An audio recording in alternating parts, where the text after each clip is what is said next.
Je prépare aujourd'hui un repas typique des soldats américains de première ligne durant la Seconde Guerre mondiale. Ce repas est préparé à partir de la ration B, composée uniquement d'ingrédients en conserve et déshydratés, destinés à être cuisinés dans une cuisine de campagne. Avec des recettes du livre de cuisine de l'armée américaine de 1945, j'ai préparé des saucisses de Vienne aux haricots, une sauce aux pommes et aux canneberges et un lait à l'ananas. Bien que les ingrédients frais de la ration A soient préférés, la ration B était plus pratique, car transportable sur de longues distances sans réfrigération. Et au moins, ces repas étaient fraîchement préparés, car l'étape suivante, la ration C, était tout sauf cela. Ces repas complets en conserve pouvaient, avec un peu de chance, être réchauffés sur un réchaud ou le moteur chaud d'un char. Les boîtes étaient encombrantes, la nourriture monotone causait des maux d'estomac, et le soldat devait les transporter avec lui. La ration B, elle, était acheminée par l'intendance et préparée par des cuisiniers.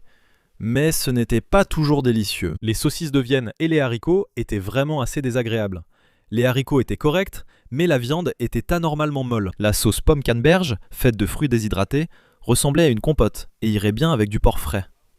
Mais la vedette du repas, c'est le lait à l'ananas. Même avec du lait en poudre, ça rappelait un Dole Whip fondu et je le referais sans hésiter. Pour en savoir plus sur les rations de la Seconde Guerre mondiale, suivez-moi sur YouTube pour découvrir toutes les grandes puissances de la guerre. Pour réaliser ces recettes, rendez-vous sur tastinghistory.com